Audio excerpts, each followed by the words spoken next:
안녕하십니까. 프레시안 박인규입니다. 박인규의 노잉얼스, 지난 시간부터는 베트남 전쟁에 대해서 알아보고 있는데요.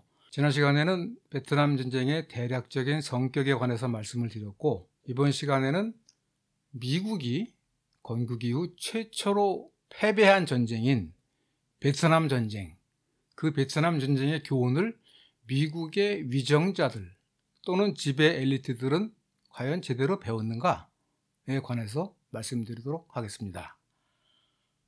결론부터 말씀드린다면 미국의 지배 엘리트들은 미국 군사주의의 패배, 베트남 전쟁 패배의 교훈을 제대로 받아들이지 않았다, 이렇게 말씀드릴 수 있을 것 같습니다. 왜냐하면 그 이후로도 걸프전, 또 이라크 침공, 아프간 침공, 최근에 우크라이나 전쟁까지 미국은 계속 전쟁 그리고 군사주의를 계속해 왔기 때문입니다. 우선 지난 시간에 저는 그 베트남 전쟁에 관해서 이 전쟁은 20세기에 일어난 가장 길고도 파괴적인 전쟁이었다.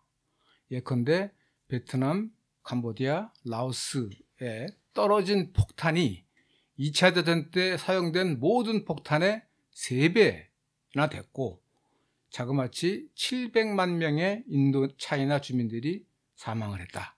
그러면서 대단히 길고 참혹한 전쟁이었다. 또한 반면 미국인들에게는 남북전쟁 이래 가장 분열적 전쟁이었다. 그 대학생, 양심적 시민, 지식인들의 반전시위 때문이죠. 또 한편으로 국제적으로 본다면 미중화해, 미소 대땅뜨 등 그 국제 질서에도 중대한 변화를 초래한 전쟁이었다라고 말씀드렸습니다. 그러나 이것보다 더 중요한 것은 뭐냐면 베트남 전쟁이 미국이 역사상 처음으로 패배한 전쟁이라는 겁니다. 이것이 왜 중요하냐? 미국이라는 나라는 독립전쟁 이래 전쟁을 통한 팽창으로 경제적 변형과 사회적 안정을 이루어 왔기 때문입니다. 예를 들면 멕시코 전쟁으로 미국 서쪽, 서북 쪽의 영토를 3분의 1 정도 확보를 했고, 스페인 전쟁을 통해서 카리브해 지역과 필리핀 등 아시아로 팽창을 했고, 1차 대전을 거치면서 세계 최대의 채무국이 채권국이 됐고, 2차 대전과 한국 전쟁을 거치면서 세계의 패권을 확립해왔다는 겁니다. 다시 말해서 미국은 전쟁을 통한 경제적 팽창을 통해서 경제적 번영과 사회적 안정을 이루었고, 그 수익이 미국의 이른바 지배계급뿐만 아니라 일반 국민들에게도 퍼져왔던 반면에, 그래왔던 어떤 그 군사주의의 성공 방정식이 베트남 전쟁 때 깨졌다는 겁니다. 베트남 전쟁 때 자그마치 250만 명의 군인이 들어갔었고, 최소 1,500억 달러에서 2,500억 달러에 이르는 전쟁 비용을 치르고도 베트남 전쟁은 졌습니다. 그래서 미국 사회에 깊은 상흔을 남겼지만 여기에 혜택을 본 세력이 있습니다. 바로 전쟁 세력이죠. 군산복합체 또는 방해산업체 같은. 그러면서 이후에 모든 전쟁에서는 전쟁을 통해서 이익을 보는 극소수 지배 세력과 전쟁을 통해서 피해를 입는 대다수 국민들로 미국이 갈라지게 됐다, 이렇게 말할 수 있을 겁니다. 다시 한번 말하자면 미국은 봉쇄정책, 2차 대전 이후 봉쇄정책, 즉 공산주의 또는 대륙의 공산 중국 세력의 팽창을 막기 위해서 남베트남에 안정적 반공 친미 정권을 세우려고 베트남 전쟁을 결국 계속해왔지만 결국 실패하면서 미국의 대외 전략에는 엄청난 피해가 입혔죠. 그런데 중요한 것은 뭐냐면, 사후적으로 보자면 미국이 1945년 2차 대전 종결 이후 1975년 남베트남 패망 그리고 베트남의 통일 때까지 베트남 전쟁에 개입한 이유는 뭐냐면, 베트남으로 중국의 공산 세력이 팽창해서는 안 된다, 그리고 남베트남에 안정적 친미 정권을 세우겠다라고 했는데 75년에 베트남 통일로 이러한 미국의 계획은 실패로 돌아갔죠. 그런데 중요한 것은 애초에 미국이 베트남 사태에 개입한 이유가 중국 공산 세력의 팽창을 막기 위한 것이었는데 베트남 전쟁의 패배가 확실해지니까 72년도에 닉슨이 중국을 방문하면서 닉슨의 실체를 인정하고 79년도에 가면 공산주의국과 국교를 맺습니다.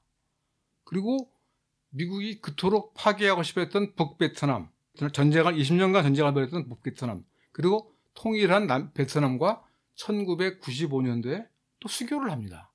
그렇다면 애초에 미국이 베트남에서 하고자 하는 것은 남쪽 반쪽, 남베트남의 친미 정권을 세우겠다는 것인데 오히려 중국과 수교를 하고 그리고 통일된 공산 베트남과 또 수교를 하고 그렇다면 250만 명의 군인과 2천억 달러 내외의 전쟁 비용을 들인 그 전쟁의 의미는 무엇인가? 그야말로 헛수고가 아닌가?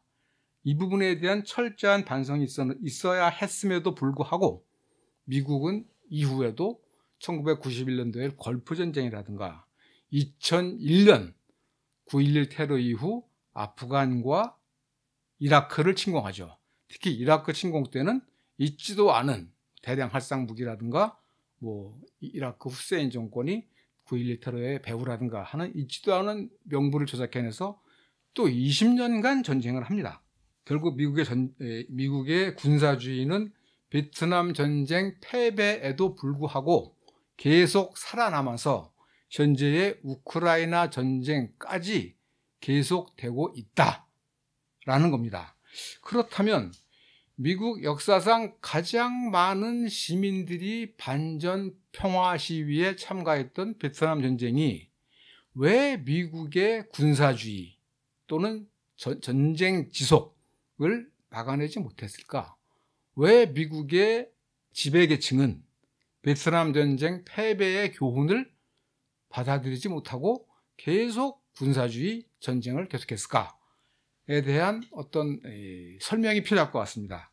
우선 베트남 전쟁과 관련해서 비판적 지식인과 양심적 시민들은 적어도 한 65년부터 한 72년까지 엄청난 반전 시위를 했습니다. 그럼에도 불구하고 베트남 전쟁 이후 미국의 군사주의는 다시 부활합니다.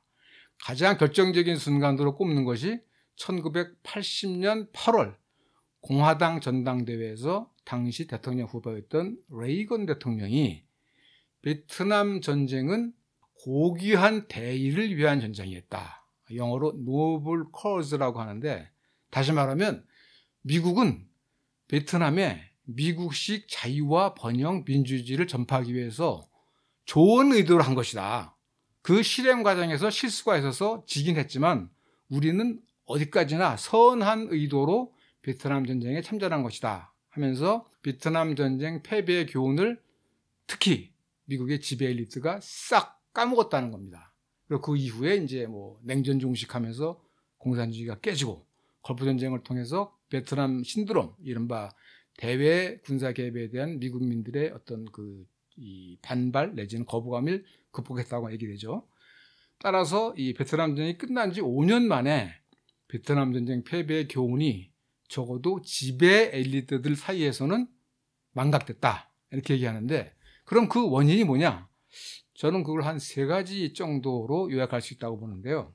첫 번째는 뭐냐면 2차 대전과 한국 전쟁을 거치면서 미국의 사회경제 체제가 전쟁이 없이는 유지될 수 없는 영구 전쟁 국가로 탈바꿈했기 때문입니다. 다시 말해서 2차 대전 이전까지 1930년대까지 미국에는 상비군도 거의 없었고 있다고 해도 한 10만 명 정도. 그 다음에 일상적으로 영구적으로 이 군수물자 총이라든가 대표라든가 군함이라든가 그런 거 생산하는 업체가 없었습니다. 2차 대전을 거치면서 아이젠하워 대통령이 경고했던 영구적 군산복합체가 생겼고 또한 약 800여 개, 한때는 1000개라고도 하는 800여 개에 이르는 해외 군사기지에 미군들이 상비하게 됩니다. 즉 전쟁 물자를 일상적으로 생산해내는 군수기업과 해외의 미군의 상비, 이것이 미국이라는 나라의 2차 대전 이후 미국이란 나라를 특징짓는 가장 중요한 특징이었습니다. 다시 말해서 특히 이 베트남 전쟁을 거치면서 2천억 달러 내외에 이르는 어마어마한 군사 수요가 발생했습니다. 미국의 대다수 국민들은 그 자식들의 참전이라든가 또 그 전쟁 찬성과 반대에 따른 국론 분열이라든가 이런 고통을 겪었지만 미국의 군수 산업 체계는 2천억 달러에 이르는 군사 수요는 엄청난 대박이었다고 할 수 있겠죠. 그렇기 때문에 베트남 전쟁 당시에 일반 노동자들도 전쟁에 찬성했다고 그래요. 왜? 일감이 생기니까, 일자리가 생기니까. 베트남 전쟁에 가장 크게 반대했던 세력이 금융가라고 합니다. 왜? 미국의 무역 수지가 악화되면서 달러의 가치가 떨어졌기 때문에. 어쨌든 중요한 것은 미국의 이 국가 체제가 전쟁 또는 군사 수요가 없이는 유지될 수 없는 그런 영구 전쟁 국가로 바뀌었다는 것. 이것이 베트남 전쟁의 교훈을 제대로 받아들이기 어렵게 만들었다는 것입니다. 다시 한번 말씀드린다면 미국은 건국 이후에 2차 대전, 한국 전쟁 때까지도 전쟁을 통해서 경제적 팽창을 해왔을 뿐만 아니라 그 경제적 팽창의 과실이 노동자라든가 일반 국민들에까지도 배분됐습니다. 그러나 베트남 전쟁 이후부터는 전쟁의 과실은 극소수 금융세력이라든가 뭐 석유재벌이라든가 군사목갑제에 갔지 그 피해는 일반 국민들이 입어왔다. 이것을 좀 아는 게 굉장히 중요하다고 생각합니다. 그러니까 이미 베트남 전쟁 때부터 미국은 전쟁이 없으면 유지되기 어려운 그런 체제로 바뀌었다라는 것이 하나 중요한 것이고요. 또 하나 중요한 것은 어쩌면 이것보다 더 중요한 것인데 미국 이회주의입니다. 다시 말해서 미국이라는 나라는 세계의 자유와 민주주의를 전파할 책임과 의무와 특권을 가진 나라다. 다시 말해서 미국은 언제나 세계의 자유와 민주주의와 인권을 위해서 일하고 있다라고 하는 사실은 근거가 없지만 그러나 매우 뿌리 깊은 미국인들의 믿음이 있습니다. 아까 말씀드린 것처럼 1980년 8월 달에 당시 레이건 대통령 후보가 베트남 전쟁은 고귀한 대의였다라는 것을 대다수 국민들이 믿는다는 거죠. 2003년도에 미국이 이라크를 침공할 때도 영어로 We meant well 이란 말을 쓰는데 우리는 잘해주려고 그랬어.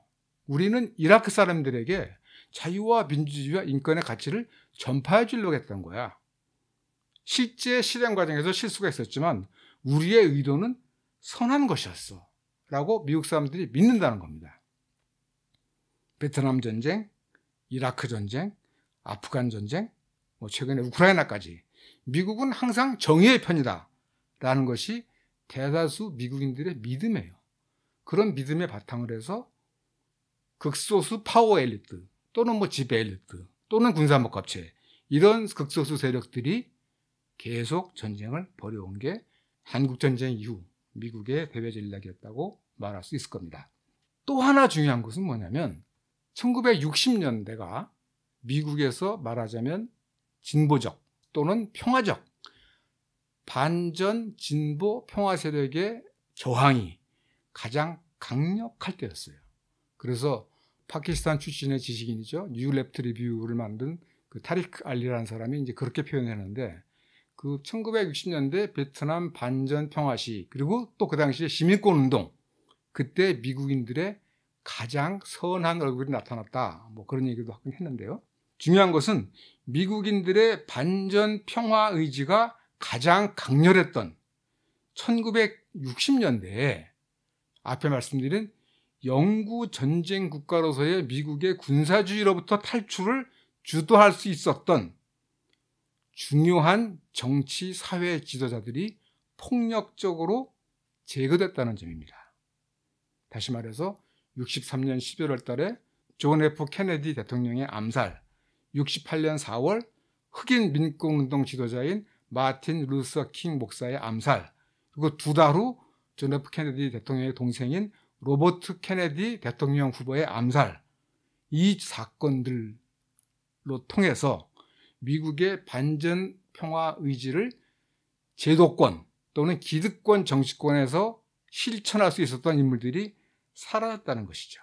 케네디 대통령에 대해서는 여러 가지 논란이 있지만 많은 사람들이 만약에 존 F 케네디 대통령이 살았더라면 65년도 이전에 베트남으로부터의 철군을 단행했을 것이고 라는 평가가 있습니다. 그리고 마틴 루서 킹 같은 경우는 베트남 전쟁이 부도덕한 전쟁이다.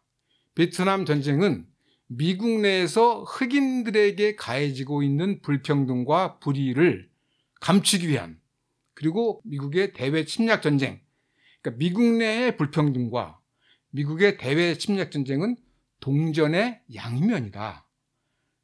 마틴 루서 킹이 67년 4월 달에 미국 리버사이드 교회에서 베트남 전쟁에 관한 연설을 하면서 뭐라고 그랬냐면, 베트남 전쟁에 참전한 이 군인 중에 흑인 병사 비율이 굉장히 많았어요. 4분의 1이 넘었다고 그래요. 그래서 흑인 병사들에서 뭐라고 그러냐면, 자기 고향인 미국에서 미국 시민으로서의 자유를 누릴 수 없었던 흑인들이 저 머나먼 베트남에다가 자유를 전해주겠다는 말도 안 되는 대의를 위해서 죽어가고 있다. 이건 말도 안 되는 전쟁이다. 아니, 자기 땅에서 자유를 못 누리는 흑인 병사들이 저 머나먼 베트남에 폭력적으로 자유를 전해준다? 이 말도 안 된다. 라고 얘기를 했습니다. 로버트 케네디는 68년도 3월 달에 존슨 대통령이 불출마를 선언하니까 출마해서 68년 6월 6일 날 캘리포니아 후보 지명전에서 승리한 바로 그날 암살당합니다. 이 세 건의 사건들은 그냥 우연한 사건들이 아니라고 봅니다. 미국 내에서도. 이것은 평화 세력에 대한 폭력적, 어떻게 보면 레짐 체인지라고 볼 수 있다라고 얘기합니다. 다시 말해서 아이젠하워 행정부 이후에 1953년도에 자국 내 석유 자원의 국유화를 추진했던 모사데크 총리를 비밀공작으로 제거하고, 54년도 자국 내 미국 기업 소유 토지를 국유화했던 과테말라의 아르벤스 대통령이 축출됐고, 1973년 자국 내 구리산업의 국유화를 추진했던, 그 구리산업을 미국 기업이 바꾸었죠. 칠레의 아옌데 대통령이 축출하고 살해됐죠. 이러한 정권 교체, 그러한 정권 교체가 사실상 미국 내에서도 전쟁 세력에 의해서 평화 세력을 제거하는 형태의 그런 정권 교체가 일어났다라고 말할 수 있다는 겁니다. 요즘 이제 우크라이나 전쟁과 관련해서 굉장히 많은 발언을 하고 있는 존 미어샤이머 미국 시카고 대학 교수가 그런 얘기를 하는데, 미국의 대외 정책이 일반 국민 여론에 의해서 형성된 적이 없다. 미국의 대외 정책은 지배 엘리트들이 만든다. 그러니까 베트남 전쟁 당시에 그토록 강렬했던 대학생과 비판적 시민과 뭐 양심적 지지인들의 반전 시위가 있었지만 영향을 못 미친다. 결국은 상층 기득권 엘리트들이 결정한다라고 얘기합니다. 특히 이 베트남 전쟁 당시, 그리고 그 당시의 시민권 운동을 보면서 미국의 보수 세력, 금권 세력, 지배 엘리트들은 이 민중들의 참여, 국민들의 참여를 막아야 되겠다라고 해서 보수주의를 강화했고, 대략 75년을 전후해서 네오콘이라는 새로운 세력이 나타나고, 이러면서 미국의 군사주의를 비판하는 사람들이 기득권, 즉 지배 엘리트에 참여하는 것을 봉쇄합니다. 그리고 1980년도에 레이건 대통령의 등장과 함께 신자유주의가 득세됐고, 90년대 초 소련이 붕괴하면서 이 세계화가 진행됐고, 그러면서 2001년 9.11 테러 이후에는 완전히 네오콘, 그러니까 전쟁 일변도 무조건 힘으로 상대를 억누르겠다라는 세력들이 미국의 대외 정책을 좌지우지하게 되는 겁니다.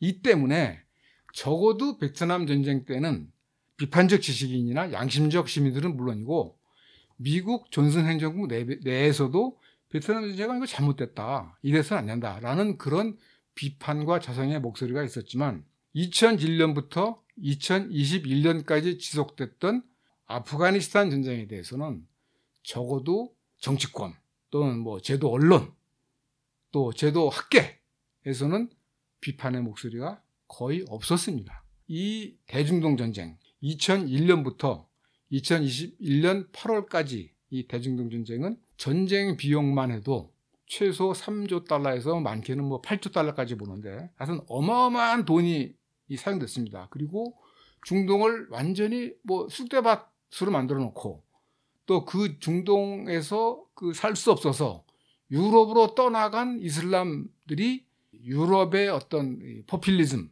또는 보수주의를 자극하면서 전 세계적인 어떤 혼란의 근원이 되는데, 중요한 것은 우리가 아프간 침공이나 아프간 점령 그리고 이라크 침공이 잘못됐다라고 하는 자성의 목소리가 적어도 제도권에서는 나오지 않는다는 겁니다.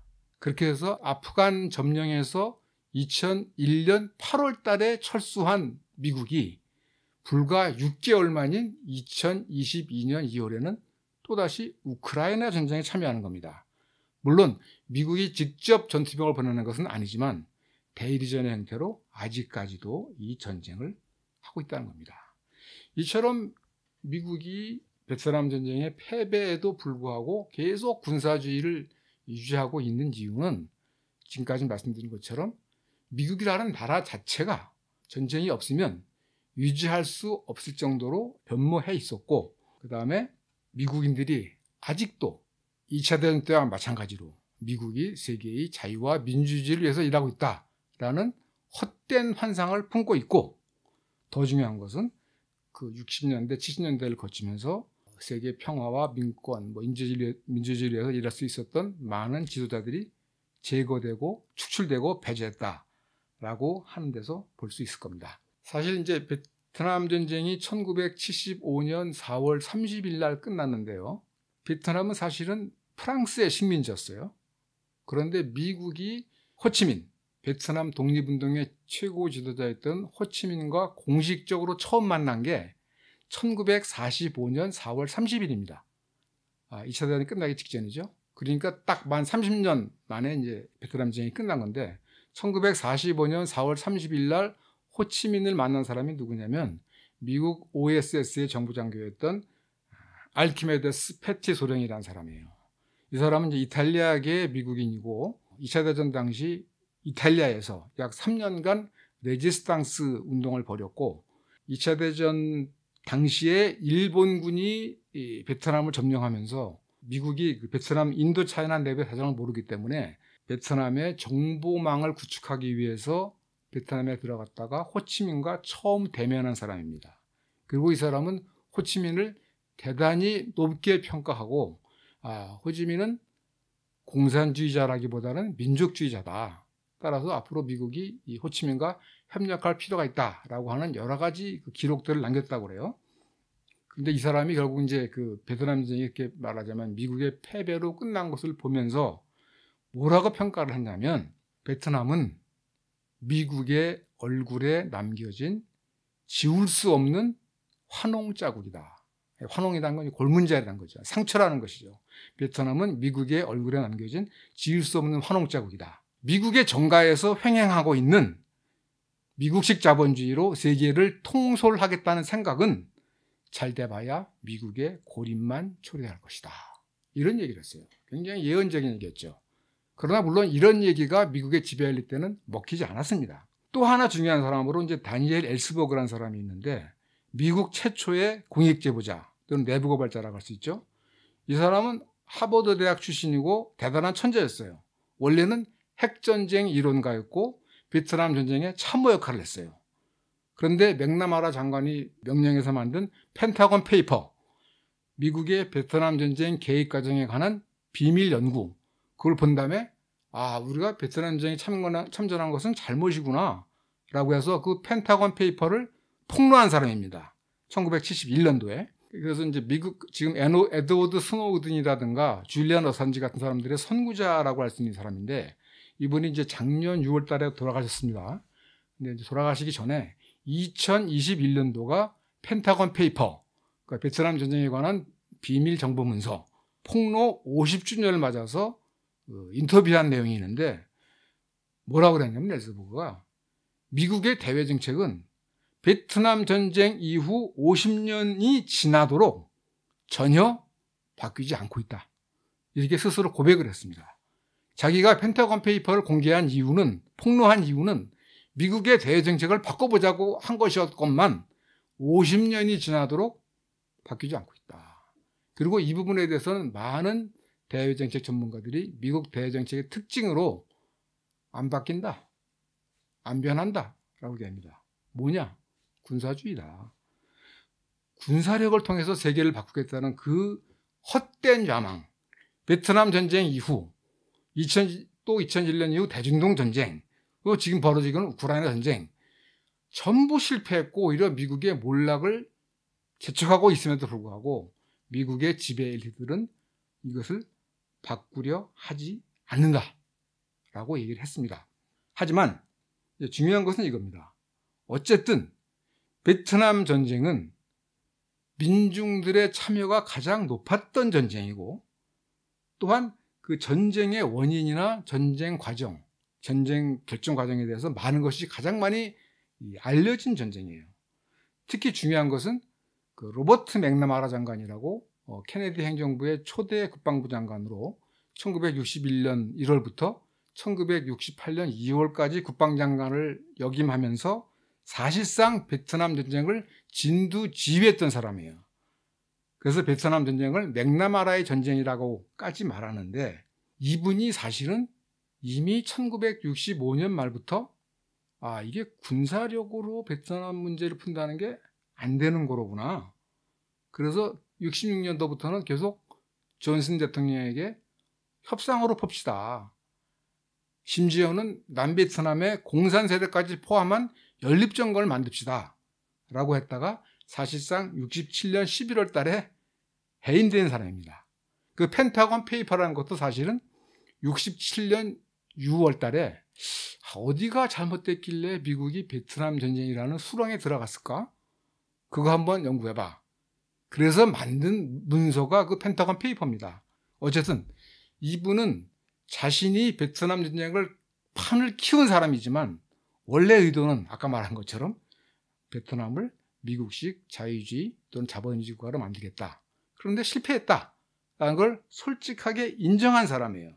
그래서 1995년도 미국과 베트남이 수교하던 해죠. 그때 In Retrospect, 그러니까 과거를 되돌아보며 부제가 베트남의 비극과 교훈이라는 책을 냅니다. 그러면서 도대체 왜 미국과 베트남이 30년 전쟁을 같이 해야 됐던가?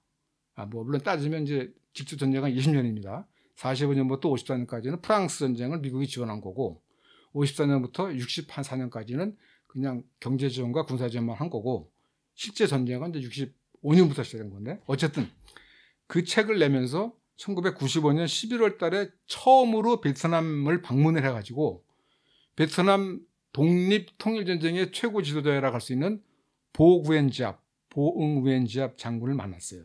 1995년 11월 달에 만났고 우리가 지금이라도 또 다른 전쟁의 위험을 막기 위해서는 무엇을 할 수 있을 것인지 이 베트남 전쟁의 발단과 진행 과정과 해결해서의 문제에 관해서 한번 대화를 해보자. 그렇게 해서 1997년 6월 20일부터 23일까지 베트남 하노이 메트로폴 호텔이라는 데서 양측의 당국자 13명, 그러니까 정책관료, 군인, 외교관, 그다음에 이 학자들이 나흘간 토론을 합니다. 일본 NHK의 프로듀서였던 히가시 다이사쿠라는 사람이 그 내용을 취재를 해서 적과의 대화라는 책으로 낸 책이 있습니다. 거기서 이제 이 베트남 전쟁을 바라보는 미국과 베트남 측의 인식들 이런 것들을 자세히 알아볼 수가 있습니다. 맥나마라는 사실은 그 자신의 회고록에서 뭐라 그러냐면 이 베트남 전쟁 참전과 관련해서 미국이 틀렸다. 끔찍하게 틀렸다. 그러니까 영어로 it was wrong, terribly wrong 이렇게 말해요. 그러면서 자기가 그 책을 쓴 이유가 미국인들은 아직도 베트남 전쟁을 제대로 이해하지 못하고 있으며 따라서 이 전쟁이 남긴 상처도 치유하지 못하고 있다. 그래서 이제 맥나마라 이 장관이 적극적으로 얘기를 해서 미국 쪽은 맥나마라 국방장관, 그 다음에 베트남 쪽은 전쟁 당시 외무차관이었던 응우엔 꼬탁이라고 나중에는 장관까지 지낸 분이 있어요. 그 사람들이 수석 대표로 해가지고 1997년 6월 달에 미국과 베트남 간 베트남 전쟁에 관한 당국자 회의를 합니다. 여기서는 이제 전쟁은 가급적 피해야 한다든가 왜 서로 이해하지 못했을까라는 그런 자성이 있었지만 또 두 양측 간의 인식의 격차도 상당히 드러납니다. 그러나 이것을 통해서 미국이 왜 아직도 전쟁을 하는가? 그걸 또 볼 수가 또 있어요. 그래서 다음 시간에는 맥나마라 장관의 회고록이 촉발한 미국과 베트남 당국자 간의 베트남 전쟁에 관한 교훈에 관한 그 양측 간의 대화, 그걸 한번 살펴보도록 하겠습니다. 박인규의 노잉어스 여기까지 하겠습니다. 지금까지 들어주셔서 감사합니다.